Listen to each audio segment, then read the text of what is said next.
This conference will now be recorded. Ok, bonjour tout le monde. Je suis désolé du petit retard, mais qui est dû donc à un problème technique. On va essayer de rattraper un petit peu le temps. Donc l'idée était, puisque nous sommes le 1er octobre 2020 et qu'il y a 80 ans exactement, le 1er octobre 1940, le gouvernement de Vichy se réunissait pour donc en Conseil des ministres pour adopter donc le contenu du statut des Juifs, de reprendre un petit peu toute cette histoire du premier statut des Juifs en essayant de le faire, comment dire, de la manière la plus historique possible. Alors avant de rentrer dans le contenu, je voudrais juste vous parler des deux photos qu'on voit. Bon, la première photo, c'est de gauche, très classique. C'est d'ailleurs la photo qu'on voit, c'est en fait celle du gouvernement du 16 juillet.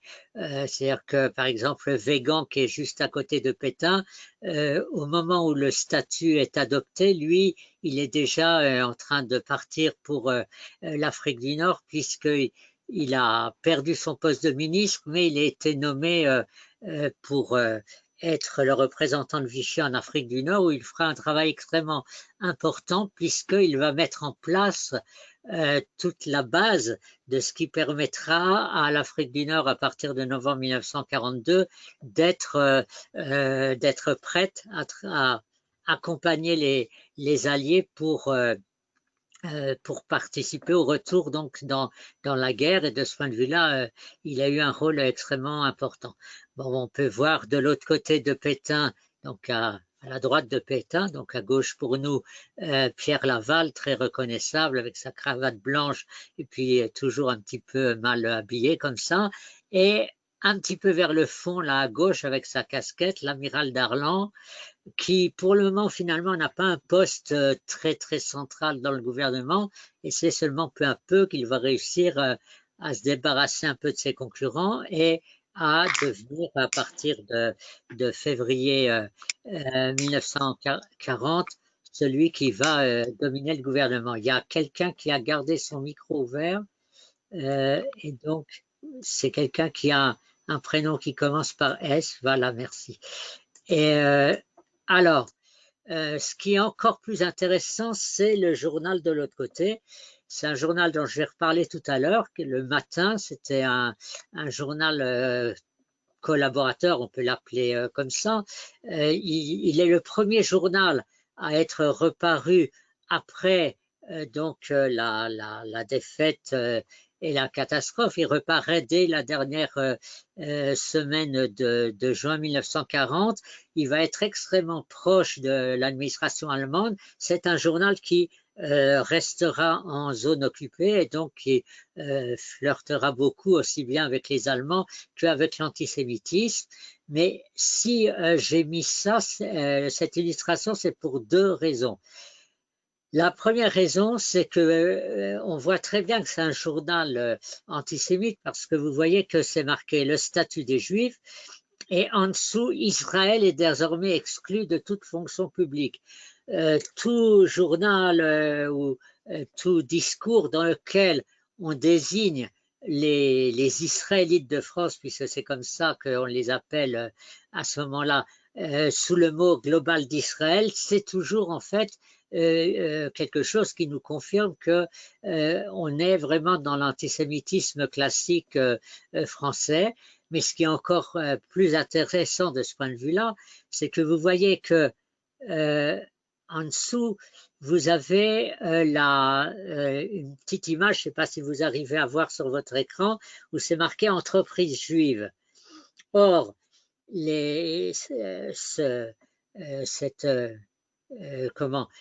cette petite affichette qu'il est obligatoire d'afficher sur le magasin, c'est une demande, enfin une exigence allemande. Elle n'a pas lieu du tout court dans la zone sud. Et d'ailleurs, Vichy était très opposé à ce moment-là. On n'aura pas le temps cette semaine d'en parler, mais était très opposé au fait de marquer comme ça les entreprises. Or, on voit que ce qu'a fait Le Matin, c'est qu'il a en quelque sorte essayé de lier à la fois ce qui se passe au niveau de Vichy, c'est-à-dire le statut des Juifs, et puis ce qui se passe au niveau allemand, c'est-à-dire cette imposition sur les entreprises juives.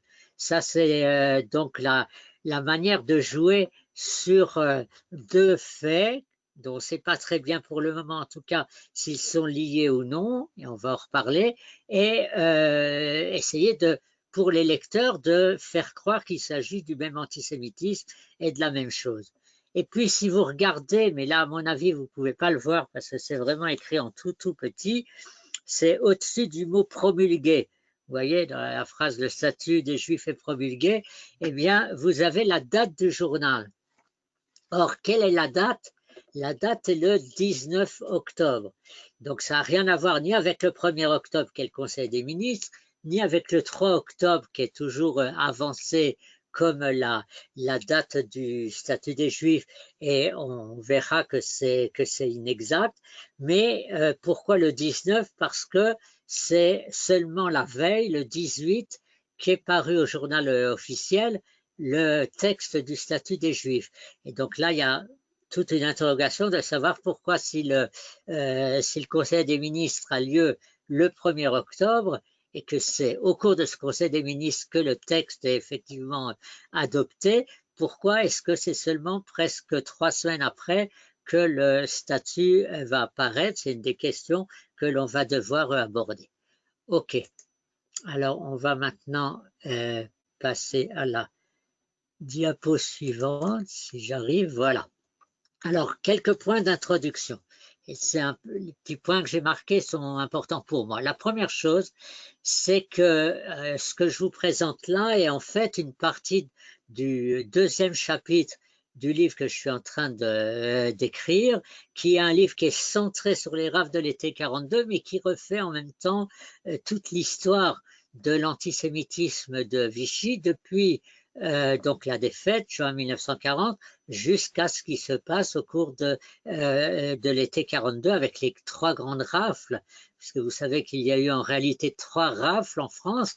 Il y a eu en juillet la rafle très connue, le 16 et 17 juillet 1942 à Paris, mais il y a aussi dans la même période, ça commence un peu avant et ça se termine même pas vers la fin du mois, ça va encore déborder sur le mois d'août, c'est les rafles de province en zone occupée, dont on oublie toujours en général de parler alors que ça concerne quand même pas mal de gens.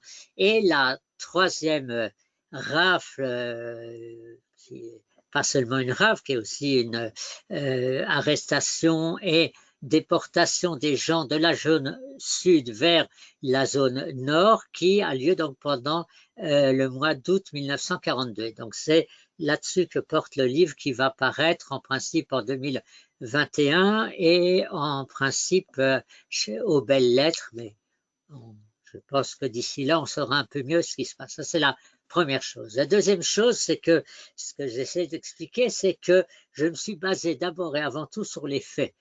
Le grand problème quand on vient en général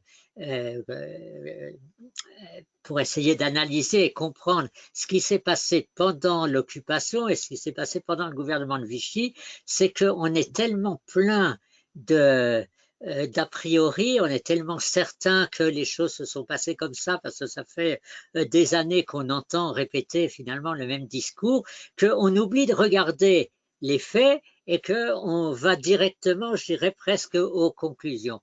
Et ce que j'ai essayé de faire, c'est de regarder les choses autrement, enfin, suivant la méthode que j'ai appris chez mon maître en histoire qui est le professeur Antoine Pro, à savoir que d'abord on regarde les faits et après l'interprétation des faits, elle peut être différente suivant les historiens, suivant les sensibilités, etc. Mais les faits sont les faits et donc il est important de commencer par là et c'est en en regardant ces faits que je me suis aperçu qu'il y avait un énorme problème sur la manière dont le statut était présenté, le premier statut de 1940, parce que justement, en général, on projette des conclusions au lieu d'aller voir ce qui se passe effectivement. Et voilà. Et donc, ce qui est important également, c'est qu'on est en 1940. On n'est pas en 1942. En 1940, le programme des nazis est de se débarrasser des Juifs, mais il n'est pas de se débarrasser physiquement des Juifs. La Shoah, en tant qu'extermination physique, ne commence qu'à l'est de l'Europe à partir donc de l'invasion de l'URSS, 22 juin 1941. Et en 1940, l'idée des nazis est au contraire d'essayer d'expulser les Juifs en dehors de la Grande Allemagne, c'est-à-dire l'Allemagne, l'Autriche et la Tchéquie. Et donc, on n'est pas du tout dans une phase où on pense qu'on va, liquider physiquement les Juifs. Or, beaucoup de gens lisent le statut comme quelque chose qui prépare aux déportations et à l'assassinat des Juifs à Auschwitz, ce qui est totalement faux, puisque à l'époque, non seulement les nazis ne savent pas qu'ils vont faire la Shoah, mais bien entendu, les complices des nazis encore moins. Donc, il est important de se rappeler de ça.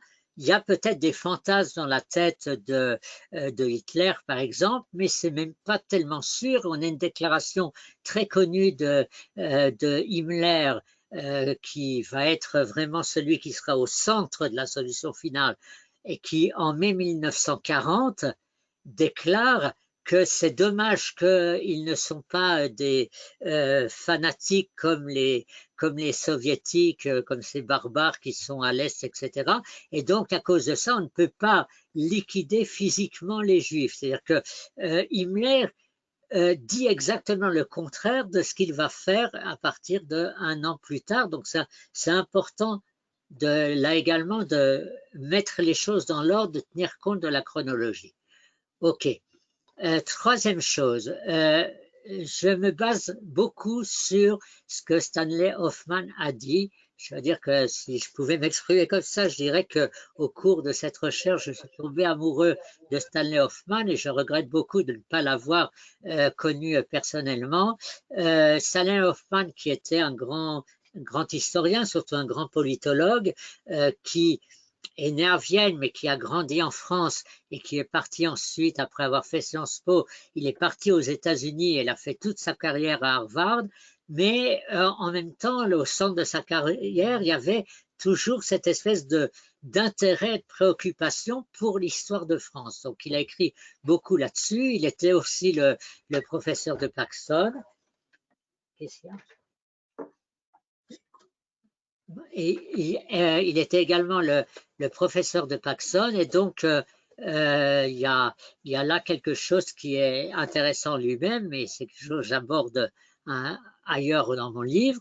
Et Stanley Hoffmann a expliqué, et je pense que c'est important de le comprendre, c'est que la collaboration n'est pas au départ un choix politique. La collaboration, elle est en fait une conséquence de la défaite et de l'armistice, notamment l'article 3 qui oblige l'administration de Vichy en zone nord, mais également le gouvernement de Vichy lui-même à faire le maximum pour que les occupants puissent appliquer leur politique sans aucun problème.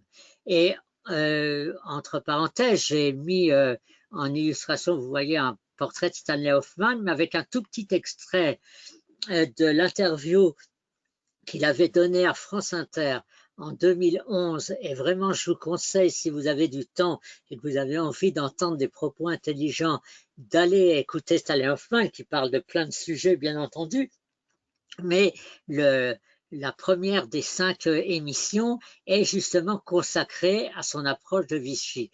Et tout au début, l'historienne qui l'interroge lui dit à propos de l'article qu'il avait écrit en son temps sur le film qui avait été fait donc sur la collaboration en France, Le Chagrin et la Pitié, qui a été assez critiqué par Hoffmann. Et elle lui dit, quand vous parlez de Vichy, vous êtes étrangement nuancé, je dirais. Et Stanley Hoffmann lui répond: je crois qu'il vaut mieux être nuancé que d'avoir des thèses fausses, et je pense que c'est une remarque qui devrait être inscrite comme ça sur l'ordinateur de tous ceux qui travaillent sur cette période, parce que en général, je pense que malheureusement, on a plutôt été dans le sens inverse. Dernière chose, je rappelle que l'historien est libre de dire ce qu'il veut, à condition que ça soit soutenu par des faits et des analyses. Il peut se tromper. Les historiens se trompent. Moi-même, je suis trompé parfois sur un certain nombre de choses, et il n'y a pas de honte à avouer qu'on s'est trompé. Mais commencer à dire qu'il y a des choses qu'on n'a pas le droit d'affirmer, c'est empêcher l'historien de faire une recherche honnête et libre. Et malheureusement, dans ce domaine de la Shoah, il est assez difficile d'exprimer des choses différentes, à contre-courant, etc., puisqu'on a tendance immédiatement à dire: ah, c'est de la réhabilitation de Vichy, et donc c'est interdit de parler comme ça.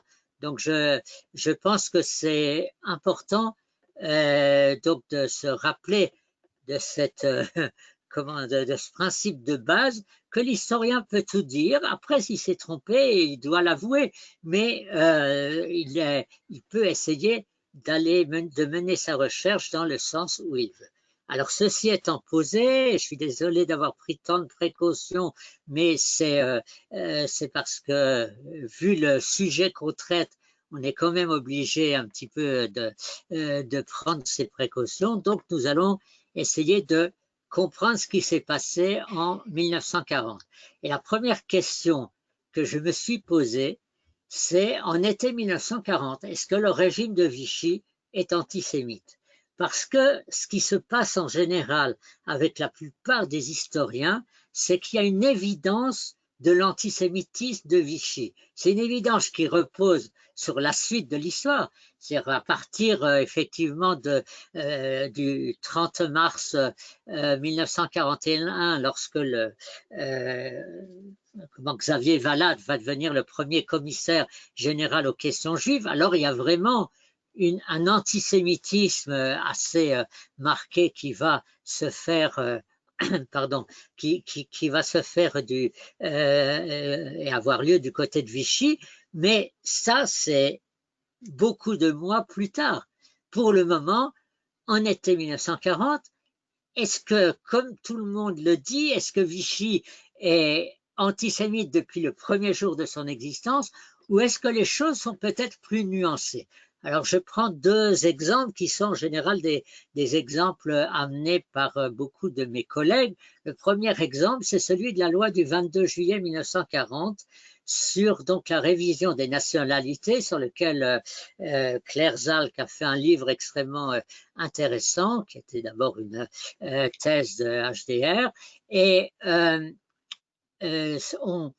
beaucoup d'historiens, et c'est quelque chose qui a commencé dans les années 80, considèrent que la loi du 22 juillet 40, c'est en fait la première loi antisémite. Et pourquoi ils disent ça? Parce que à l'arrivée, effectivement, la manière dont va être appliquée cette loi, mais on s'en aperçoit 3 ans plus tard, pas en juillet 1940, la manière dont va être appliquée cette loi, c'est une manière un peu plus antisémite qu'une manière, comment dire, équilibrée. C'est-à-dire que si on prend le nombre de juifs auxquels on va retirer la nationalité, à peu près 7000 juifs, et puis le nombre d'étrangers non juifs à qui on va réviser également la nationalité, à peu près 8000 personnes, 8000, 8500, alors c'est évident que proportionnellement, les juifs ont été plus touchés par cette loi. Mais ça à l'arrivée. La question est de savoir, lorsque la loi est faite le 22 juillet 1940, est-ce que c'est une loi qui concerne tous ceux qui ont obtenu la nationalité française depuis 1927, ou est-ce que ça vise spécifiquement les Juifs? Or, c'est très intéressant, justement, dans le livre de Claire Zalk, elle explique que cette loi n'a absolument, comment dire, aucune motivation. Rien n'est indiqué dans la loi, ni dans les discussions qui ont eu lieu à la même période, sur quel est l'objectif de cette révision des nationalités.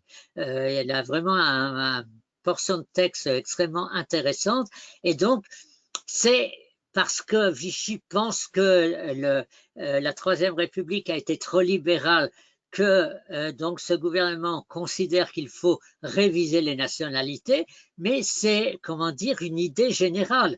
Ça ne s'applique pas particulièrement aux étrangers juifs, et donc il y a là quelque chose de très important. C'est-à-dire que lorsque quelqu'un écrit, et il y a beaucoup de gens qui ont écrit ça, que la loi du 22 juillet 40, ben c'est la première loi qui, en réalité, est une loi anti-juive, mais que l'on cache en disant que c'est seulement pour les étrangers, alors qu'en réalité, ça vise les juifs. C'est, comment dire, de l'interprétation qui ne repose sur aucun fait.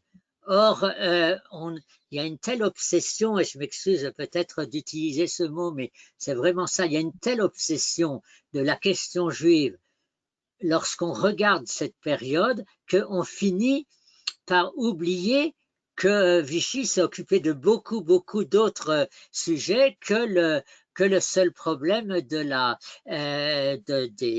Juifs. Et on le voit d'ailleurs, il suffit de parcourir un petit peu les rapports du Conseil des ministres ou les différents décrets, lois qui sont pris, etc. Bien sûr, les Juifs vont devenir une question, mais c'est une question qui en réalité n'est pas du tout centrale pour le gouvernement de Vichy, en tout cas pendant très longtemps. Et donc l'exemple. Alain, excuse-moi, tu peux rappeler juste la loi? Alors encore une fois, c'est une loi qui donc demande à ce que toutes les nationalités qui ont été délivrées à des étrangers depuis 1927, c'est-à-dire depuis naturalisation. Voilà, la loi de naturalisation de 1927, qui était une loi extrêmement libérale. Donc, on demande à ce qu'il y ait une révision de tout ça. Et d'ailleurs, quand on regarde finalement, il y a à peu près 15 500 annulations de naturalisation qui seront publiées au journal officiel, c'est extrêmement peu. Il y avait au moins quelque chose comme 200 ou 300 000 étrangers en général, parmi lesquels à peu près 35 à 40 000 juifs qui étaient concernés par donc cette loi. Et finalement, il y a relativement peu de gens à qui on a dit ah ben non, on est désolé, vous avez reçu la nationalité à telle date, mais c'était injustifié, on vous retire la nationalité. Donc c'est une loi qui a existé, c'est une loi qui a été appliquée, mais c'est pas une loi qui est si centrale et si importante. Et encore une fois, elle ne est, au départ en tout cas, elle n'est pas du tout appliquée particulièrement vis-à-vis des Juifs étrangers. Mais cette loi qui devait, c'était tous les gens qui ont reçu une naturalisation depuis 1927, on devait l'annuler, ou bien il y avait des conditions? Révision, qu'est-ce que ça veut dire une révision? On prend les dossiers, on regarde, si le dossier est bien, ben, les gens restent français. S'il y a des problèmes dans le dossier, on leur retire la nationalité. C'est quoi les cas? Il y a une menace. Au cas par cas. Mais exactement, c'est au cas par cas, c'est pas du tout quelque chose qui concerne de manière goréfette, on dirait en hébreu, mais je retrouve pas le mot, de manière globale, l'ensemble des gens qui donc ont été naturalisés. C'est important parce que quand il y aura une tentative justement des nazis de pousser Vichy à faire une loi générale sur l'ensemble des juifs étrangers qui étaient devenus français, finalement Vichy refusera de prendre cette loi parce qu'elle n'est pas au cas par cas justement, et qu'il y a là quelque chose qui est très problématique. Mais c'était quoi les cas? C'était quoi les problèmes? Qu'est-ce qu'ils regardaient dans ces dossiers? C'est pas le sujet. J'ai pris ça comme exemple, donc c'est très intéressant. Je te conseille d'aller voir le livre de Claire Zal, que je veux bien te le prêter, mais on ne peut pas rentrer dans les détails. Le deuxième exemple que j'ai pris, c'est l'annulation le 25 août 1940 du décret Marchandeau. Alors qu'est-ce que c'est le décret Marchandeau? C'est un décret qui a été pris, si je me rappelle bien de la date, en avril 1939 par donc le gouvernement Daladier, qui est à ce moment-là au pouvoir, qui est un décret qui interdit à ce que dans la presse soient publiés des articles qui attaqueraient les gens pour leur appartenance, soit à un groupe particulier, soit à une religion particulière. D'accord? Donc, bien sûr, a priori, ça vise particulièrement l'antisémitisme, c'est pour essayer de bloquer l'antisémitisme, mais c'est une loi qui est plus générale que ça. Mais elle est montrée en général comme la loi qui a essayé d'empêcher cette espèce d'antisémitisme virulent qui existait en 1900, de 1936 à 1939 et a essayé donc de le ralentir ou de le stopper au niveau de la presse. Le 25 août 1940, le décret Marchandeau est annulé. D'accord? Et donc, en général, on dit, ah ben, aussitôt, ça déclenche des tas de choses d'antisémitisme dans la presse, etc., puisque maintenant, les gens ne sont plus obligés de faire attention à ce qu'ils écrivent. Le problème, c'est que moi, j'ai été voir la quasi-totalité, en tout cas, des grands quotidiens, et je les ai lus avant le 25 août et après le 25 août, à part le matin, justement, dont on va reparler, ce n'est pas y a rien de spécial. Et même, ce qui est très intéressant, c'est que quand dans le journal de Charles Maurras, donc, on parle de cet événement, Maurras écrit, non pas contre les Juifs, mais il écrit contre les républicains qui ont permis que cette loi liberticide soit mise en place donc sous le gouvernement d'Aladier. Mais il s'en prend pas particulièrement aux Juifs. Donc on s'aperçoit qu'en réalité, cette annulation n'a pas vraiment d'importance et que c'est les historiens qui vont lui donner une importance parce que comme ils sont à la recherche de tout ce qui pourrait leur permettre de montrer qu'effectivement Vichy est antisémite, alors ils disent, ben voilà, Vichy est antisémite puisqu'il enlève le décret Marchandeau, alors qu'on pourrait très bien considérer qu'il s'agit là aussi d'une volonté d'une espèce de défense entre guillemets de la presse parce que pour la droite française c'était extrêmement important de pouvoir exprimer ce qu'on avait envie d'exprimer. Il y a effectivement un paradoxe puisque le même gouvernement qui fait de la censure, parce que bien sûr il va y avoir beaucoup de censure sur les journaux, en même temps il est un gouvernement qui quelque part rétablit la liberté de la presse. Mais en tout cas, ce n'est pas un événement antisémite, il n'est pas vécu comme ça par donc les gens de l'époque, on ne trouve pas de traces particulières, sauf que c'est une menace.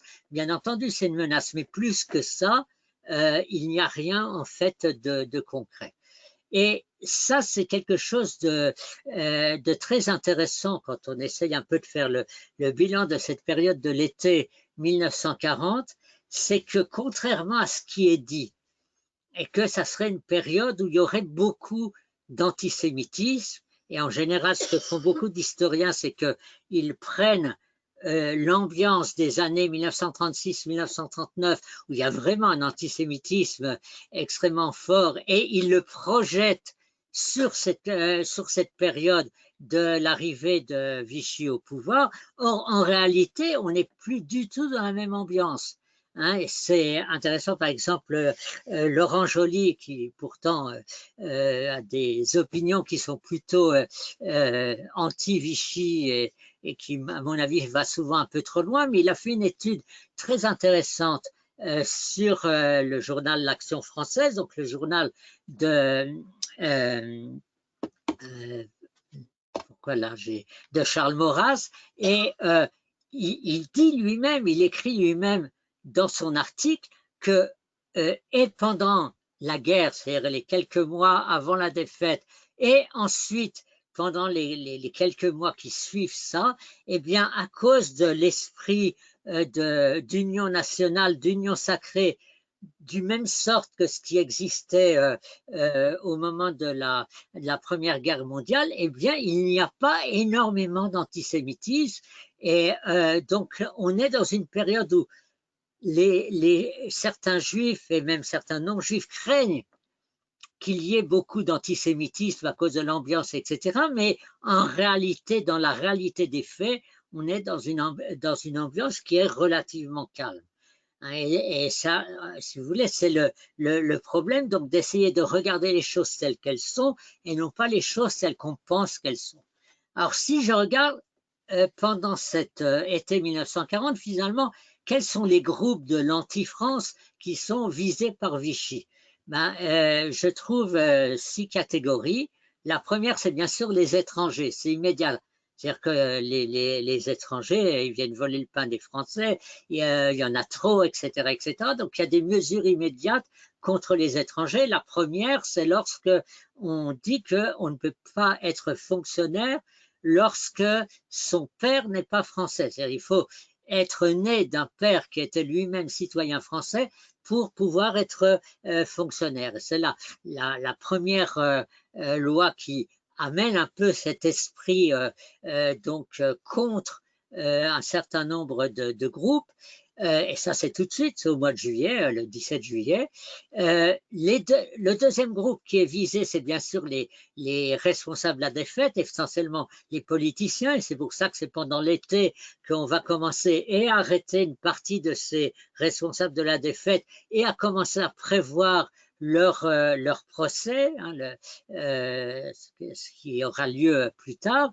Le troisième groupe, eh bien, ce sont les immigrés, enfin je les ai appelés comme ça, c'est-à-dire ceux qui sont partis, ils ne sont pas encore très nombreux à ce moment-là, mais ils dérangent quand même, ceux qui sont partis avec De Gaulle ou ailleurs, parce qu'il y en a aussi qui sont partis aux États-Unis et qui sont considérés donc comme des mauvais Français puisqu'ils abandonnent la France au moment où la France a besoin de se serrer les coudes pour se reconstruire, et donc il y a des lois contre eux, et puis il y a bien sûr les communistes, mais ça c'est pas nouveau, puisqu'en fait c'est le gouvernement Daladier qui avait commencé dès le pacte entre Staline et Hitler, donc juste avant la guerre, qui avait commencé à prendre des mesures contre le Parti communiste, et Vichy utilise ces mesures et se met à arrêter copieusement les militants communistes, etc. Les francs-maçons, et en général les organismes secrets, mais c'est essentiellement les francs-maçons parce que ils sont considérés comme ceux qui ont essayé de s'imposer sur le monde politique et de dicter leur manière de voir, etc. Et donc, dès le mois d'août 1940, il y a des mesures contre les francs-maçons. Et dernière catégorie, les mauvais fonctionnaires, c'est-à-dire ceux qui n'arrivent pas à s'adapter aux circonstances et qu'on considère comme des mauvaises têtes en quelque sorte, et qu'on va commencer à éliminer. Et je donne un exemple parmi d'autres qui est celui bien sûr de Jean Moulin, qui est toujours préfet, mais qui va début novembre être démis par le gouvernement de Vichy de son poste. Sauf que, j'ouvre cette parenthèse, mais je ne vais pas en faire tout de suite quelque chose parce que ça nous ouvrirait les portes sur d'autres sujets, mais Jean Moulin va rester encore quelques jours pour administrer donc le département de l'Eure à Chartres, là où il se trouve, en attendant que son successeur arrive. Or, c'est dans cette même période que les nazis ont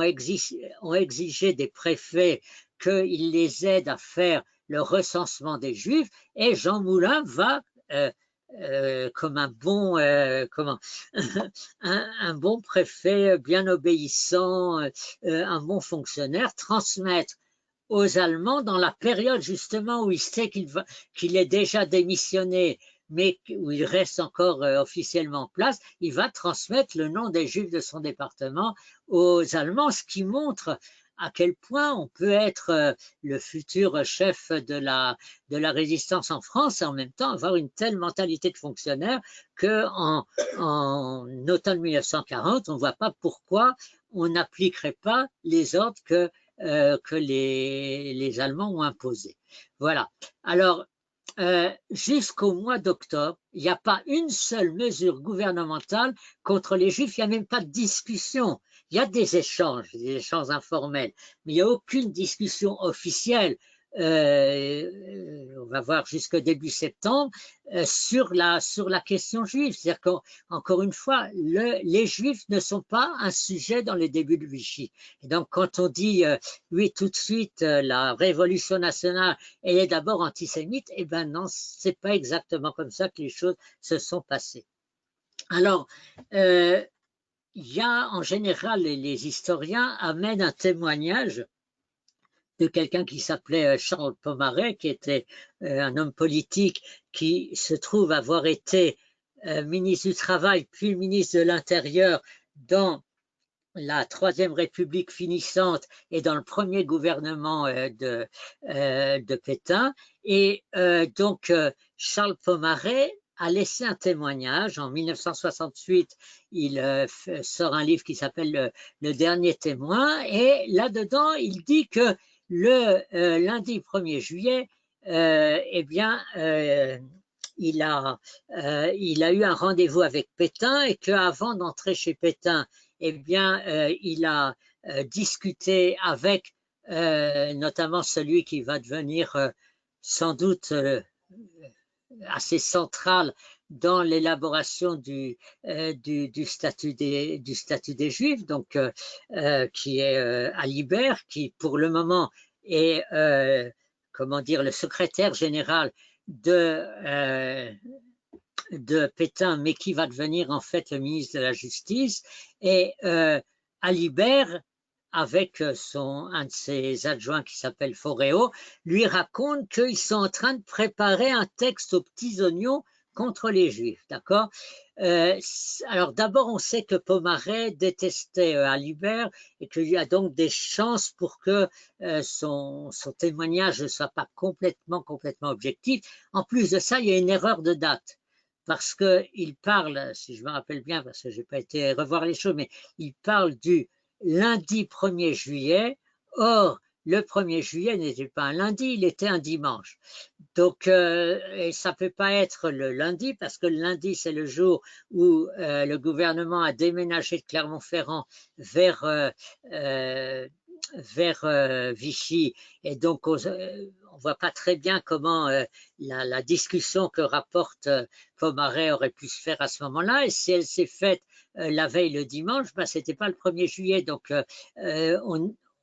on a quand même un peu des doutes sur ce témoignage. Et en plus, ce qui est très intéressant, c'est qu'il nous dit ça, ok, mais après ça, c'est entre le 1er juillet et le 1er octobre, il n'y a pas un seul texte ou un seul débat qui nous montre un statut qui serait en cours d'élaboration.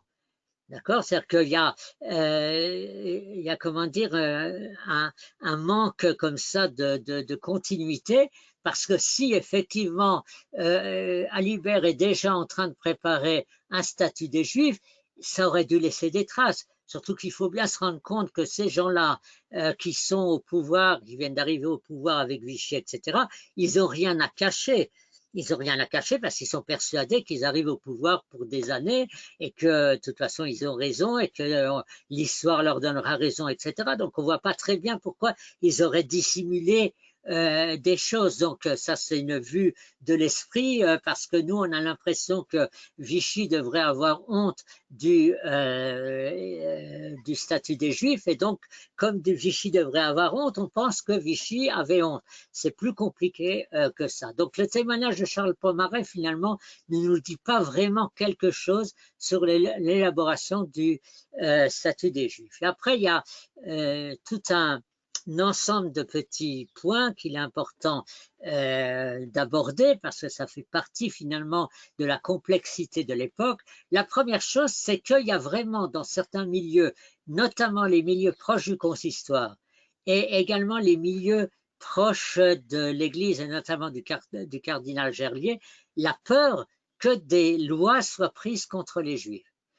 Donc pour le moment, il n'y a rien qui se passe. Et vous savez, c'est normal d'ailleurs, il y a une espèce d'inconnu. On sait qu'il y a quand même des gens d'extrême droite, même s'ils sont que 2 dans le gouvernement de Vichy à ce moment-là, mais malgré tout, ils ont une certaine influence. Donc peut-être qu'on va arriver finalement à un statut des Juifs français qui sera différent du reste des autres Français. Mais cette peur ne repose pas à ce moment-là sur quelque chose de concret, mais sur une crainte de l'avenir. Ça, c'est la première chose. Deuxième chose, c'est l'attitude de Pierre Laval. Pierre Laval qui est complètement central dans cette époque.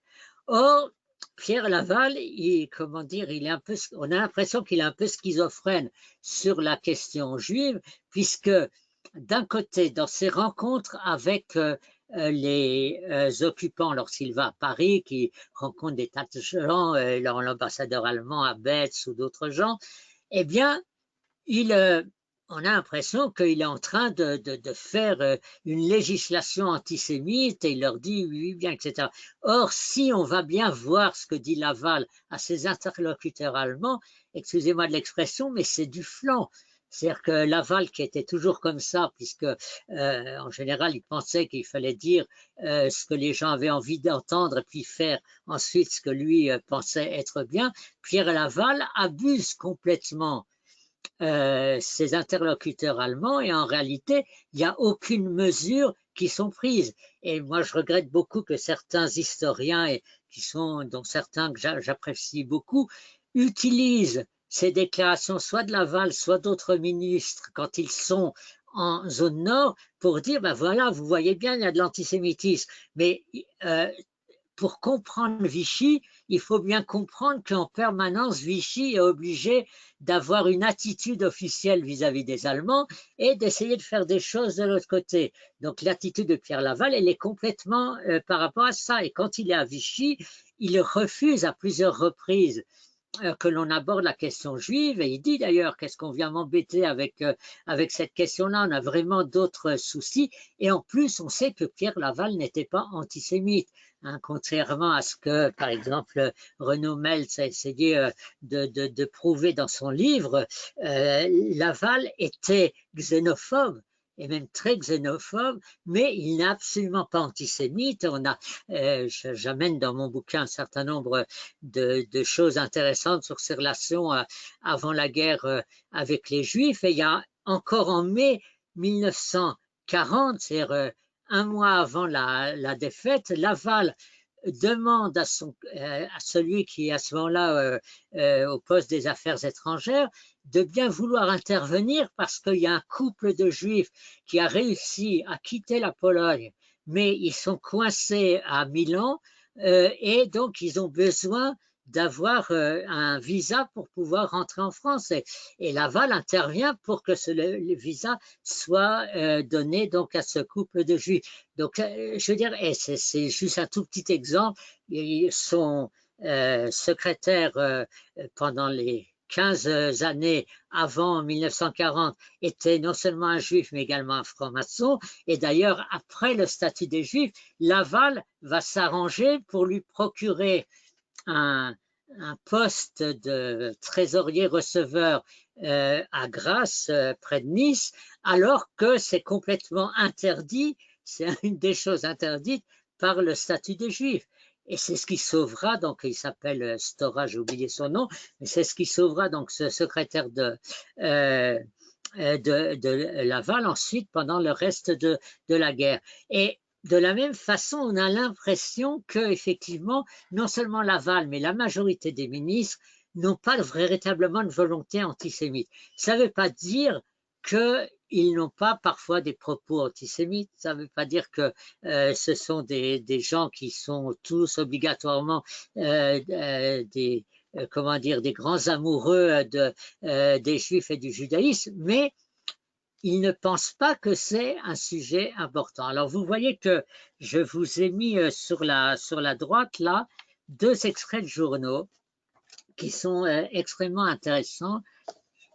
Je reprends mes lunettes et j'ai mis un petit titre là en utilisant une expression dont on utilise beaucoup aujourd'hui. J'ai marqué les fake news, je ne sais pas pourquoi j'ai mis un S à fake, peu importe, les fake news du matin. Alors, ce journal collaborationniste, antisémite, etc., dont j'ai déjà parlé, qui paraît donc à Paris, qui est un journal qui a une énorme influence, il a 2 éditions par jour, il est extrêmement lu, eh bien, il va faire paraître à plusieurs reprises entre fin août et mi-octobre 1940 des fake news. C'est-à-dire, qu'est-ce qui se passe? Il publie une information qui est censée venir de Genève. D'accord? Vous voyez, c'est marqué dans le premier article, Genève, 13 septembre. Et soi-disant, c'est la presse suisse qui annonce des choses qui se passent à Vichy. J'ai essayé de retrouver dans la presse suisse, avec l'aide d'une historienne suisse, des traces. Et apparemment, il n'y a jamais eu d'article tel que cela. C'est en fait, comme on ne peut pas citer directement des choses qui viennent de Vichy et qui sont en général très très inexactes, alors on fait passer ça sous le couvert de la presse suisse et ça apparaît donc à Paris. Alors là, par exemple, donc on est le 13 septembre et on va voir que la date est importante. Et on annonce donc qu'il y aurait bientôt un statut des Juifs dans lequel donc les Juifs seraient exclus des professions libérales. Et ce qui est intéressant, c'est que, je lis, hein, c'est le deuxième paragraphe, le projet qui est soumis au gouvernement se rapporte à la loi d'exception préconisée par l'ancien ministre de l'Intérieur, M. Marquet, et prévoit, d'après les dires des milieux autorisés à Vichy, des mesures draconiennes. Et ce que l'article a dit avant ça, c'est que on annonce ici que l'institution d'un statut des Juifs contre lequel de fortes résistances s'étaient manifestées au sein du gouvernement qui s'est retiré dernièrement parce qu'il y a eu un changement de gouvernement quelques jours avant et que le nouveau gouvernement ne recommande que partiellement. C'est-à-dire qu'on voit vraiment que même ce fake news, il dit il y a un problème avec les ministres de Pétain parce que finalement les ministres de Pétain ils sont pas très chauds pour faire un statut des Juifs. Et ce qui est encore plus intéressant, c'est que le lendemain, le même journal donc fait paraître une petite information où c'est marqué les milieux cléricaux défendent les Juifs. Alors, je ne sais pas quel est le contexte, je ne sais pas pourquoi c'était important de dire que voilà, les gens de l'Église étaient en faveur des Juifs et contre des mesures contre eux, mais en tout cas, ça montre à quel point ce journal essaye de faire des pressions contre ce qui se passe à Vichy, c'est-à-dire le fait qu'il n'y a pas de loi particulière qui est émise contre les Juifs. Et donc, y a là quelque chose qui est extrêmement intéressant parce que ça montre qu'effectivement, il y a des gens qui sont actifs, on n'a pas leur nom. Moi, j'ai l'impression qu'il y a entre autres Marquet qui donc est derrière une partie, en tout cas, de ces articles. On ne sait pas qui sont les gens qui favorisent. Excusez-moi, j'ai oublié de couper. On ne sait pas contre qui quels sont les gens qui donc se sont groupés pour essayer de faire pression sur Vichy, mais ça montre à quel point il y a vraiment apparemment une tension entre ceux qui seraient pour prendre des mesures contre les Juifs et puis finalement ceux qui continuent au niveau du gouvernement à ne pas avancer dans cette direction. En tout cas, jusque fin septembre 1940, il n'y a pas de trace de l'élaboration d'un statut des Juifs. D'accord? Il n'y a pas une seule. Alors, ce qui est intéressant, c'est qu'en 1945, lorsqu'on a interrogé les gens qui faisaient partie de l'administration du ministère de la Justice. Alors, la quasi-totalité ont dit la même chose, à savoir que eux n'ont jamais vu de brouillon ou d'élaboration d'un statut. Et puis, il y en a un qui dit « Ah, mais il y a quand même quelque chose à un moment partiellement qui a été fait, etc. » C'est le seul. Il y a un historien dont j'ai déjà parlé, Laurent Joly, qui dit c'est quand même bizarre que tous ces gens disent la même chose et comment que ça se fait qu'ils disent qu'il n'y avait pas d'élaboration de statut alors qu'on sait très bien qu'il y avait une élaboration de statut. Ils renversent complètement les choses. Moi, je pense qu'au contraire, les témoignages de ces fonctionnaires qui n'ont pas d'intérêt particulier à mentir à ce moment-là ou à raconter des salades, a priori, il faut le prendre tels qu'ils sont. Et donc, il faut essayer de se poser la question, s'ils disent effectivement que jusque fin septembre 1940, il n'y a aucune élaboration législative qui s'est faite, ben, ça veut dire que peut-être qu'il faut reconstruire d'une autre manière ce qu'on disait jusqu'à présent et qu'effectivement, peut-être jusqu'à la fin septembre, il n'y a pas vraiment d'élaboration d'un statut des Juifs. Voilà. Alors, donc, oui, pardon. Alain, oui. Est-ce que je peux intervenir? Je t'en prie. Je ne sais pas si le témoignage des fonctionnaires en 1945 peut être tellement pris en considération dans la mesure où la plupart d'entre eux, peut-être, cherchaient à se dédouaner de leur attitude antérieure. Oui, mais sauf qu'il faut comprendre qu'en 1945, la manière dont on interviewe les gens, et c'est très clair par exemple avec Pérouton dans ses interrogatoires, c'est que on est persuadé en 1945 que Vichy a commencé à élaborer le statut dès son arrivée au pouvoir. Donc on leur pose des questions en fonction de ça. D'accord? Et il serait très simple pour eux de dire ah ben oui, on a vu effectivement, comme tout le monde tape sur le dos à ce moment-là de Charles Alibert, parce que en plus il s'est enfui à l'étranger, donc on va lui mettre la responsabilité du statut sur la tête. Eh bien, ils peuvent faire exactement la même chose et dire oui, oui, bien sûr, on a vu Alibert qui faisait des choses, etc. Ce serait le plus simple pour eux pour se dédouaner.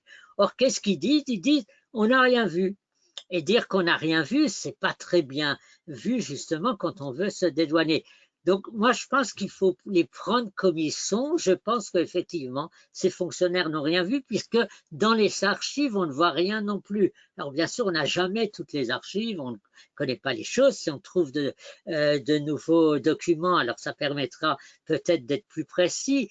Mais en l'état des choses, ce que disent ces fonctionnaires du ministère de la Justice est complètement fité avec l'état des archives. Il n'y a aucun témoignage de l'élaboration d'un statut jusqu'à la fin septembre et on va voir que ça s'arrange très bien avec ce qui se passe en septembre. Donc on va maintenant se préoccuper de ce qui se passe au mois de septembre 1940. Alors, pour commencer, il faut parler d'un élément dont on n'a pas encore parlé et pourtant il est très important, ce sont les Allemands. Et pour pouvoir continuer, il faut quand même savoir, mais les Allemands de leur côté, qu'est-ce qui se passe du point de vue de ce qu'ils veulent faire avec les Juifs? Il faut bien comprendre que jusqu'à mi-juillet à peu près, la plupart des gens, que ce soit du côté français ou du côté allemand, sont persuadés que la guerre va s'arrêter bientôt parce que l'Angleterre est toute seule et donc elle ne va pas pouvoir tenir et on attend une réponse de Churchill pour commencer à faire des négociations de paix. C'est seulement à partir de la fin juillet que l'on commence à comprendre que la guerre va être beaucoup plus longue que ce qu'on pensait et que surtout cette espèce de côte mal taillée qu'est l'occupation de la France et le document de l'armistice va être quelque chose qui était prévu pour quelques mois et qui risque de durer beaucoup plus longtemps. Et donc, c'est pour ça qu'à partir d'août, les Allemands commencent à se poser des questions sur comment ils veulent vraiment administrer leur zone occupée et notamment chez eux. Oui, la question juive est centrale, en tout cas chez une partie d'entre eux. Et donc, sans rentrer dans les détails, entre août et septembre et début septembre, il y a tout un échange de correspondance avec Berlin, etc. et où on met en place peu à peu ce qu'on veut ordonner par rapport à comment vont être les Juifs dans la zone qui est occupée par les Allemands. Et début septembre 1940, donc pratiquement la volonté législative allemande est déjà plus ou moins mis au point. Mais les Allemands veulent quand même en parler, enfin, en faire cas par rapport à Vichy, parce que ils ont quand même une certaine obligation de tenir au courant Vichy de ce qui va se passer, surtout si c'est pas obligatoirement quelque chose qui va dans le sens de ce que fait Vichy.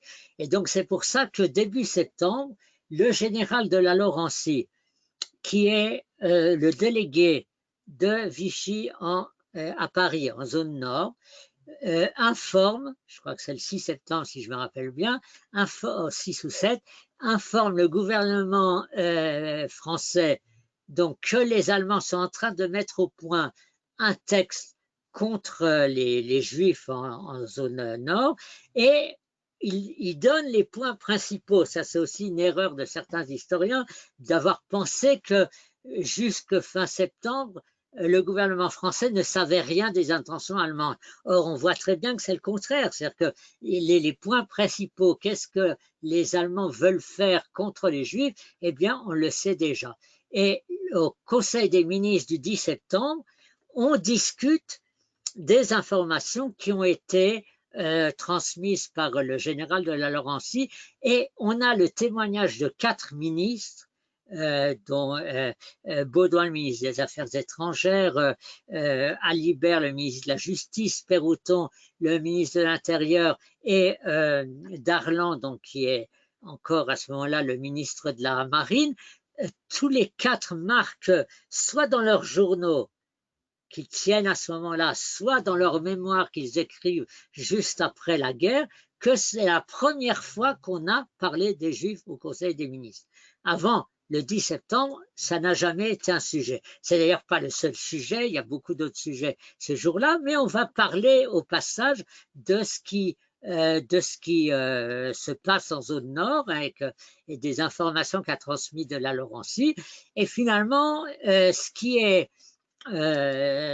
décidé, c'est que Baudouin, qui est le ministre des Affaires étrangères, va rédiger une protestation que l'on va envoyer à l'Allemagne. Pourquoi? Parce que d'après à la fois la loi internationale, c'est-à-dire la loi sur les territoires occupés, la loi internationale de la Haye, et également d'après ce qui est marqué dans l'article 3 de l'armistice, les nazis n'ont pas le droit de changer le contenu juridique en zone nord. C'est-à-dire que le contenu juridique reste celui de la République française, et puis ils doivent s'adapter avec ça, sauf si c'est lié à des questions de sécurité.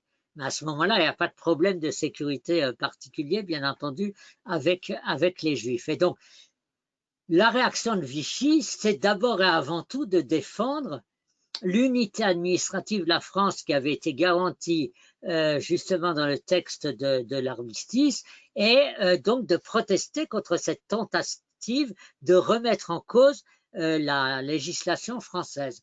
Alors Baudouin, apparemment, enfin c'est pas apparemment, il est très occupé à ce moment-là par un grave problème. D'abord, il y a le problème de Dakar, où là, il va y avoir l'attaque de Gaulle et des Anglais qui finalement ne réussira pas. Et surtout, il y a les menaces japonaises en Indochine. Il est surtout préoccupé par ça. Donc, il ne s'attelle pas tout de suite à ça, mais il fait déjà un premier brouillon que j'ai retrouvé il y a quelques années au ministère des Affaires étrangères le 16 septembre, dans lequel il explique que c'est en France, il n'y a aucune différence entre l'origine des gens, etc., que c'est totalement contraire à la législation française. Et puis, finalement, comme ce brouillon, pour des raisons que je ne connais pas, n'a pas abouti à une véritable lettre, il est repris et il va être finalement rédigé, il va être transmis seulement le 25 septembre, et là, on ne parle plus déjà de comment fonctionne la loi en France, mais du fait que de toute façon, ce que veulent faire les Allemands est inapplicable, parce que comment ils veulent reconnaître des Juifs du reste de la population, puisque en France, il y a une séparation de l'Église et de l'État, et donc il n'y a aucun moyen de savoir qui est de telle religion, qui est de telle autre religion. Et si on commence à s'appuyer sur des critères raciaux comme les noms ou des choses comme ça, on risque de se tromper totalement. D'accord? Ça, c'est le texte donc finalement qui sera élaboré par Baudouin. Donc, on voit très bien que même après le Conseil des ministres du 10 septembre, il n'est toujours pas question de faire un statut particulier pour les Juifs. Je fais une petite pause avec le cas de cette Gifty Sakiva, qui est une chanteuse qui avait aussi une espèce de maison qui encourageait les artistes, etc., etc. Il se trouve que à Paris, les Allemands l'ont obligée à fermer ses bureaux. Et donc, elle a protesté auprès de la délégation de Vichy à Paris. Et donc, il y a un échange le 12 septembre entre de la Laurencie et un de ses adjoints sur le cas de cette Madame Akiva, qui sera d'ailleurs malheureusement déportée fin 42 au début 1943.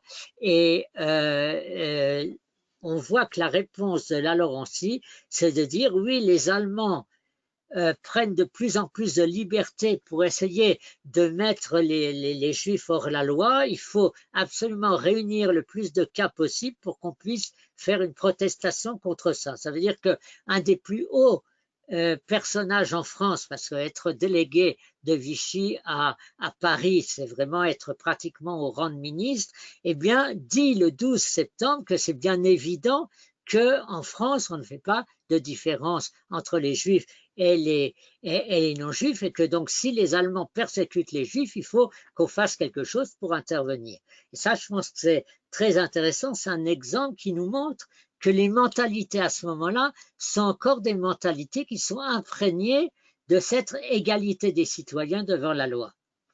Seulement, entre-temps, les Allemands finissent par mettre au point les ordonnances qu'ils veulent publier, et le 24 septembre, il y a un nouvel avertissement de la Laurencie pour dire que attention, ça va se faire extrêmement bientôt, et effectivement, officiellement, c'est le 27 septembre que les nazis vont prendre leur première ordonnance contre les Juifs, et c'est sans doute pour ça que dès le lendemain, donc, Baudouin a transmis à la commission d'armistice le texte de protestation. Mais de la Laurencie leur explique bien qu'en réalité, les nazis sont déterminés à appliquer leur ordonnance contre les Juifs, et donc protester ne va finalement servir à pas grand-chose. Et ça, ils le comprennent finalement grâce à de la Laurencie le 30 septembre au matin. Et on voit très bien dans les notes que prenait Baudouin ce qui se passe ce jour-là. C'est-à-dire que ce jour-là, les ministres se disent il faut qu'on fasse quelque chose, parce que si on fait rien, les nazis vont finir par appliquer la totalité de leur loi extrémiste contre les Juifs, et donc il faut faire une loi française qui, comme ça, pourra venir, qui sera beaucoup plus modérée, etc., etc., qui pourra venir à la place de la loi allemande. Pourquoi? Parce qu'il y a toujours cette idée que les Allemands sont d'accord pour favoriser l'unité administrative et donc législative de la France. Et donc le soir, le 30 septembre, il y a un conseil de cabinet sous la présidence de Laval où on prépare le conseil des ministres du lendemain, du 1er octobre, et donc où sont posées apparemment les premières bases de ce qui va être le texte du statut des Juifs. Le 1er octobre a lieu un long conseil des ministres, et ça c'est une indication extrêmement, extrêmement importante. Pourquoi? Parce que dans tous les conseils des ministres de Vichy, surtout à cette époque-là, en fait, le Conseil des ministres est une chambre d'enregistrement. Il dure toujours au maximum 1 heure, 1 heure et quart, et bien, il y a un peu d'échange, mais on rend officielles les mesures que soit un ministre particulier a mis au point, soit des mesures qui ont été discutées avant au conseil de cabinet, et donc on amène ces mesures qui sont toutes prêtes au conseil des ministres, et puis après quelques échanges, eh bien, ces mesures sont adaptées. Or, le 1er octobre, ça dure plus de 2h30. Pourquoi ça dure plus de 2h30? Parce que comme ils ont commencé que la veille à réfléchir sur une loi par rapport aux Juifs, eh bien, c'est pas au point. Et donc, c'est au Conseil des ministres qu'effectivement, on va donc élaborer l'essentiel de ça. Et vous connaissez, je pense, là, je vous l'ai mis sur la droite, le fameux document que Serge Klarsfeld a miraculeusement retrouvé il y a exactement 10 ans, et où il en a déduit que ça montre à quel point Pétain détestait les Juifs français, que quand on dit que Vichy a protégé les Juifs français, eh bien c'est complètement faux. Il y a deux choses à dire par rapport à ce document. La première chose, c'est pourquoi les annotations, les changements, etc., sont uniquement de la main de Pétain. Alors, il faut bien vous imaginer que Pétain, c'est on dit un jubilatoire, enfin quelqu'un qui a beaucoup de plaisir à vivre un certain nombre de choses. Et donc lui, quand il préside le Conseil des ministres, il préside le Conseil des ministres. Il est comme le maître d'école avec ses élèves, et s'il y a des choses à noter, il le note de son écriture. Donc ça ne veut pas dire que tous les changements sont des changements proposés par Pétain, c'est simplement que c'est lui qui a tenu en quelque sorte la plume. Il va y avoir d'ailleurs quelques différences. On sait depuis 1946, depuis que Baudouin a publié donc ses carnets, que le maréchal s'est montré le plus sévère. C'est très bien que Pétain n'a pas été sympathique du tout vis-à-vis des Juifs. Mais ça ne veut pas dire que tout ce qui a été changé ou transformé dans ce document, c'est une initiative de Pétain. Mais de toute façon, ça ne change pas grand-chose. À la fin de ce Conseil des ministres, on a décidé d'un texte qui, pour l'essentiel, est un texte qui dit deux choses. Il dit d'une part, il y a un certain nombre de postes dans l'administration française qui sont interdits aux Juifs, notamment des postes d'influence. C'est pour ça, par exemple, qu'il faut chasser les Juifs de l'éducation nationale parce qu'ils peuvent avoir de l'influence sur la formation des jeunes Français, etc. Et puis, il y a également un certain nombre de métiers qui sont des métiers d'influence dans la société, comme le cinéma, la presse, etc. Et donc, là-bas aussi, les Juifs ne peuvent pas dominer parce qu'on a peur de leur influence. C'est l'essentiel de ça, avec une possibilité, mais quelle possibilité théorique qui sera mise en place seulement plus tard, dans certains métiers, de mettre des limitations quant à la présence des Juifs, par exemple dans la médecine ou chez les avocats, etc. Alors, ce qui est intéressant, bien sûr, je ne vais pas vous faire la démonstration là, mais je la fais dans mon livre, c'est qu'on voit que le texte qui a adopté le 1er octobre est, comment dire, l'exact opposé du texte des Allemands. C'est-à-dire que d'un côté, les mesures allemandes sont toutes refusées, et d'un autre côté, on prend des mesures qui, elles, correspondent beaucoup plus à ce qui étaient les revendications traditionnelles de l'antisémitisme en France. Toujours est-il que donc la loi est effectivement donc adoptée le 1er octobre, et dès le lendemain, la loi Michel, je peux poser une question? C'est Sarah. Est-ce que tu peux nous donner quelques exemples de ce qu'il y avait dans la demande des Allemands, dans l'ordonnance des Allemands? Je donne deux exemples. Par exemple, le fait d'enregistrer les Juifs. C'est-à-dire que les Juifs doivent aller se déclarer au commissariat de police ou dans les préfectures. Ça, c'est quelque chose qui est absolument refusé par Vichy à ce moment-là. Vichy le fera un an plus tard.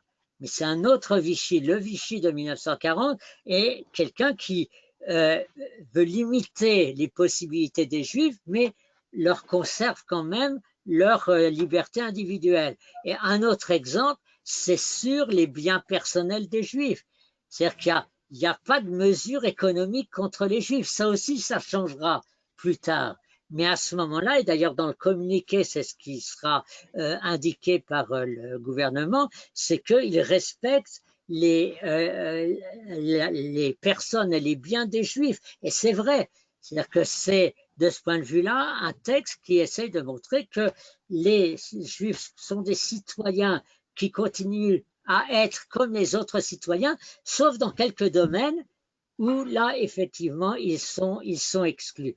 Donc, c'est une mentalité qui est complètement différente de ce que les nazis proposaient, puisque, par exemple, les nazis vont commencer tout de suite, dès le 18 octobre, avec la deuxième ordonnance, à mettre en place l'arianisation des biens juifs, qui est absolument refusée à l'époque par Vichy. Encore une fois, un an plus tard, ça sera très différent, mais c'est, j'insiste, c'est pas le même Vichy. C'est pas le Vichy de Laval, c'est le Vichy de Darlan. Et de ce point de vue-là, Darlan a vraiment laissé faire Xavier Vallat et n'a pas encouragé, mais a laissé faire en tout cas une aggravation de l'antisémitisme en France qui n'existe pas sous ces formes-là, donc en septembre-octobre 1940. Alors, je reviens sur cela. Le 2 octobre, on présente la loi aux Allemands. Pourquoi? Parce que en septembre, les autorités allemandes, le MBF, c'est-à-dire le gouverneur militaire à Paris, a réussi à imposer à Vichy que toute loi ou tout décret qui concerne également la zone nord doit obtenir d'abord l'approbation des Allemands avant d'être publié au journal officiel. Et donc, ils sont obligés, et c'est la même chose là, donc le 2 octobre, ils transmettent cette loi aux Allemands. Et on voit qu'il y a effectivement, parce qu'il y avait beaucoup de services concurrents à l'intérieur donc des services allemands à Paris, on voit que finalement, il y a des échanges entre ces services et que le 8 octobre, ils se mettent d'accord pour autoriser Vichy à publier sa loi, bien que la définition des Juifs n'est pas exactement la même, etc. Mais enfin, ils disent, bon, on peut vivre avec ça. Et donc, le statut aurait dû paraître le 8 ou le 9 ou le 10 octobre, hein, puisque le 9 au matin, il y a une réunion entre les délégués de Vichy à Paris et un certain nombre de délégués allemands où ils discutent entre autres justement de l'arianisation, mais les Allemands également les préviennent de l'accord pour faire la publication du statut.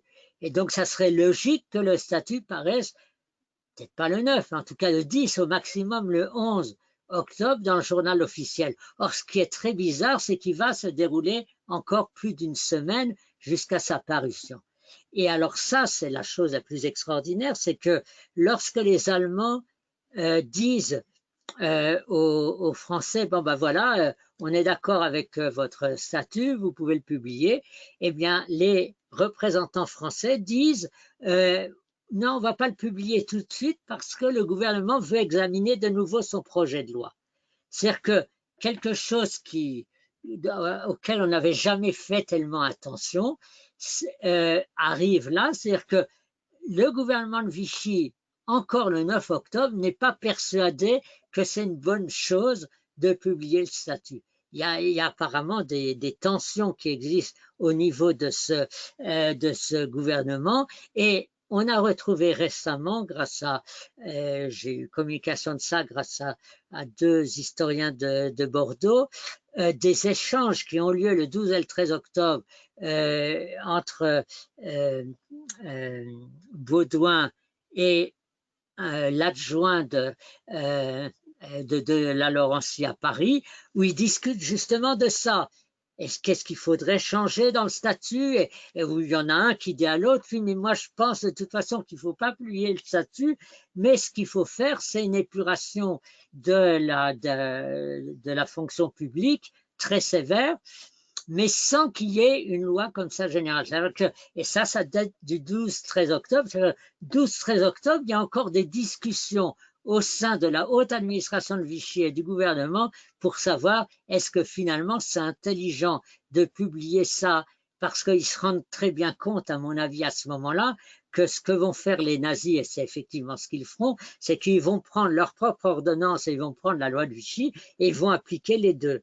Donc Vichy n'arrivera pas à transformer, à changer les intentions allemandes, donc, puisque c'était au départ la justification principale, est-ce qu'il faut maintenir quand même le statut? Je ne sais pas exactement combien de temps ça dure. Moi, je pense qu'il y a un conseil de cabinet le 15 octobre et un conseil des ministres le 16 octobre. Je pense que c'est au cours de ces deux réunions que la décision définitive de la publication du statut a été prise. Bien sûr, on n'a rien parce qu'il n'y a pas de compte-rendu là-dessus, tout n'était pas noté, etc. Mais ça me paraît le plus logique parce que effectivement, dès le 17, la radio annonce que le statut des Juifs va paraître et le lendemain, effectivement, dans le journal officiel, paraît le texte de ce statut. Mais on voit bien que finalement, c'est quelque chose qui n'était pas, comment dire, qui n'était pas un événement historique obligatoire. On a voulu toujours montrer le statut le premier statut des Juifs comme étant l'aboutissement logique de ce qu'était Vichy et de ce qu'était l'idéologie de Vichy. Or, on voit très bien que s'il n'y avait pas eu l'intervention des Allemands, plus exactement l'ordonnance allemande, il n'est pas sûr du tout qu'en tout cas à ce moment-là, Vichy aurait fait un statut. Ça ne veut pas dire qu'il n'y aurait pas eu de statut contre les Juifs, mais vraisemblablement, ça aurait été pendant la période donc, où Xavier Vallat était au commissariat général aux questions juives. D'ailleurs, Vallat fera un deuxième statut des Juifs pour corriger le premier, mais il n'y a pas, comment on appelle ça en français, j'ai oublié, il n'y a pas une obligation que les choses existent. C'est une évolution, c'est des influences, etc. Et surtout, ce qui est très intéressant, c'est que les historiens n'ont pas compris ce que les témoins de Vichy leur ont dit. Tous les témoins de Vichy ont dit la première loi, le statut des Juifs, c'est une loi française. C'est pas du tout une loi allemande. Elle est vraiment une loi qui a été basée sur les idées françaises par rapport aux Juifs. Il n'y a aucune influence allemande. Et on en a déduit de ça qu'il n'y avait aucun rapport entre le statut des Juifs et les ordonnances allemandes, comme si c'était obligatoirement oui ou non. Mais en réalité, c'est plus complexe que ça. C'est-à-dire que d'un côté, bien entendu, que le fait que les Allemands décident de faire des ordonnances, ça a directement une influence sur le gouvernement de Vichy, mais le contenu, lui, est vraiment effectivement, en tout cas c'est comme ça que les ministres de Vichy le voient, le contenu est vraiment un contenu français et pas un contenu allemand. Donc ça nous donne un petit peu, comment dire, un regard très différent sur comment tout ceci s'est mis en place. Et d'ailleurs, quand on regarde la suite, dans les mois qui vont suivre, il n'y a pas vraiment d'aggravation de la situation des Juifs. Alors, ce qui est très intéressant, par exemple, c'est que vous savez que la définition des Juifs est une définition raciale, contrairement à ce qu'avaient fait les Allemands dans leur ordonnance, où eux, ils mettent une définition religieuse. Ici, on a une définition raciale. Et alors, certains historiens n'ont pas pu s'empêcher de dire « Ouais, vous voyez, Vichy est encore plus raciste que les Allemands, puisque eux, ils parlent de race juive, alors que les Allemands même n'en ont pas parlé. » Mais là, Vichy sait très bien que ça ne veut rien dire, la race juive. Baudouin l'a écrit déjà le 16 septembre dans le projet de lettre qu'il veut envoyer aux Allemands. Alors pourquoi ils utilisent cette notion de race alors qu'il n'y a aucune possibilité de définir qu'est-ce que c'est qu'une race juive? Tout simplement parce que, contrairement à ce qu'on pense, la République française continue. Elle continue dans des conditions un petit peu particulières, mais les lois de la Troisième République continue à s'appliquer. Une de ces lois, c'est la loi de séparation entre l'Église et l'État, et donc on ne peut pas faire une loi en France qui serait une loi où certains citoyens seraient désignés par leur statut religieux. Ça, c'est le statut privé des gens. C'est pas, ça n'a rien à voir avec leur statut administratif. Donc, la seule possibilité qu'on a, c'est d'utiliser ce mot de race, et ça sera un des grands problèmes d'ailleurs lorsque l'administration française va vouloir appliquer ça, c'est qu'il n'y a aucune possibilité d'appliquer réellement ça. Alors, il y a une réunion très intéressante fin décembre entre plein de délégués de différentes administrations et notamment de l'éducation nationale, et l'administration française elle est extraordinaire pour ça, elle va trouver la manière dont il faut faire fonctionner les choses. Et donc, ils vont dire, ce n'est pas à l'administration de prouver que quelqu'un est juif, c'est à celui qui est désigné comme juif de prouver qu'il ne l'est pas. Et c'est effectivement de cette manière-là que les choses fonctionneront. Et il y a effectivement un antisémitisme certain qui se déroule au niveau de la petite administration, mais il n'y a pas d'aggravation des choses. C'est vraiment la rupture, le point de rupture sera la création du commissariat général aux questions juives, donc le 30 mars 1940. Et on voit très bien qu'il y a différentes phases de Vichy et que l'antisémitisme de Vichy n'est pas le même suivant les périodes, et qu'il est absurde parfois de parler de manière générale de l'antisémitisme de Vichy, parce qu'il faut d'abord savoir de quel Vichy on parle. Voilà, alors je vais m'arrêter ici parce que je vois, bon, on avait pris un peu de retard, mais quand même il est assez tard. Est-ce qu'il y a des gens qui ont des remarques, des questions, etc.? Non? Si. Ah, Moi, Si. Alain, Alain? oui. Essayez de faire dans l'ordre parce que qui c'est qui ouvre son micro là? Oui, Jean-Marc, tu veux poser une question? oui, moi, je ne voulais pas poser de questions, Alain. Je voulais te remercier d'une part de remettre au centre de la problématique la chronologie, parce que on nage dans l'anachronisme avec cette question, et c'est très bien que tu l'aies précisé, et que tu aies rappelé que à Vichy, l'une des obsessions, c'est d'échapper aux pressions allemandes, c'est de garder son indépendance, d'affirmer sa légitimité et l'effectivité de son pouvoir, même si, pour des raisons invraisemblables ou compliquées, ça amène Vichy à aller au-delà, souvent, des espérances et des projets des Allemands. Et puis, je voudrais dire aussi que pour avoir travaillé, comme tu le sais, sur des milliers de cas dans l'administration, notamment policière, hein, l'antisémitisme est extrêmement peu répandu. Il y a plein de gens qui ne savent même pas ce qu'est un juif. En revanche, c'est la xénophobie qui est au cœur de toutes ces questions, de toutes ces haines, de tous ces affrontements. Voilà, c'est tout. Merci. Merci beaucoup. Je voudrais quand même signaler que Jean-Marc Berlière est le plus grand spécialiste de la police en France, et notamment de la police de Vichy. Et la question, en fait, de la xénophobie, elle touche directement à une question que j'ai pas pu traiter aujourd'hui, mais que je voudrais traiter la semaine prochaine, qui est la question des Juifs étrangers. Parce que là, effectivement, on a un antisémitisme d'un autre type qui va se développer et qui est totalement différent de cet antisémitisme bontain, entre guillemets, qui a lieu vis-à-vis des Juifs français, en tout cas dans les premiers mois de Vichy. Et c'est important de bien distinguer les autres parce que effectivement, et notamment Laval n'est pas antisémite, mais il est très xénophobe. D'autres remarques? Alain? Oui. Alain?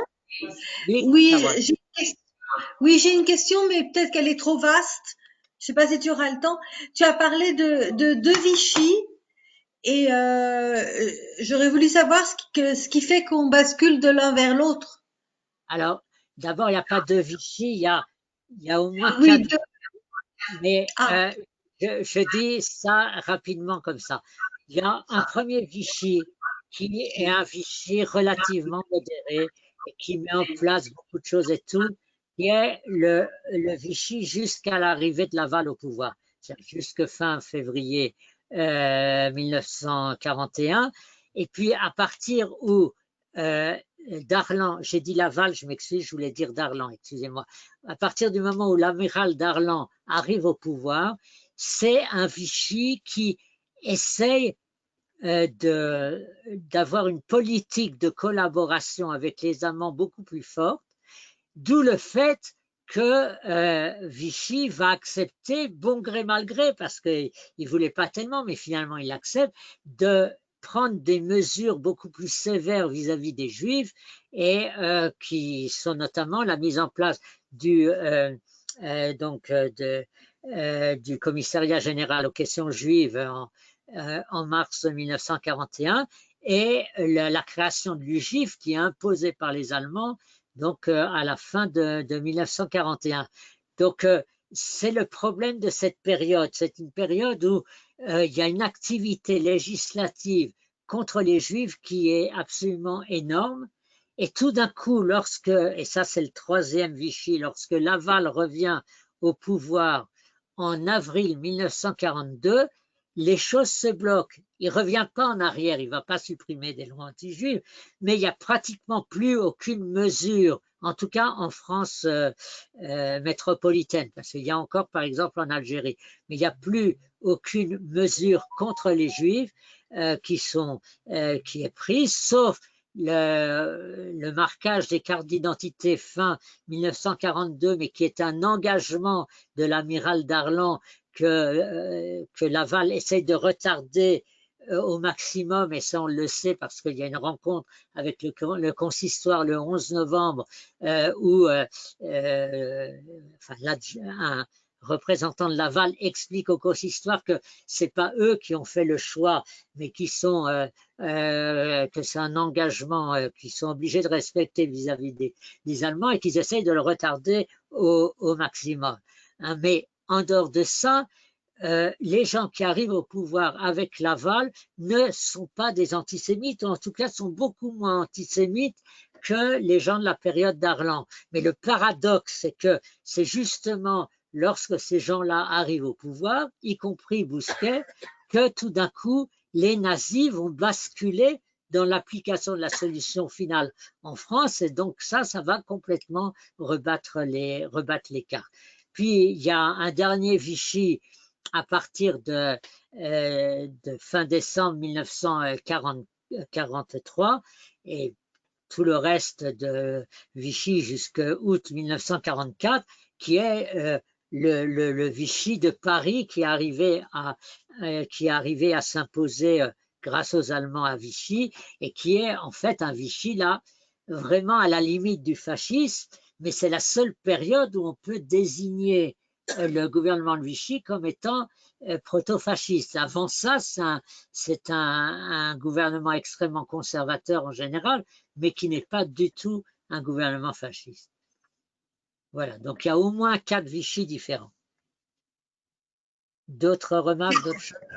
Un quatrième mandat, on va plutôt parler d'un quatrième mandat pour Gérard Larcher, conduit à la présidence du Sénat, sans surprise. Il y a quelqu'un qui parle, mais je n'entends pas là. Lors des sénatoriales. La politique, c'est aussi le discours très attendu d'Emmanuel Macron demain. Non, il y a quelqu'un qui est en train d'écouter la radio. Si on pouvait couper le micro, ça serait bien. Emmanuel Macron s'exprimera donc demain au bureau. Ok, je vois qu'il n'y a plus de questions. Donc, merci.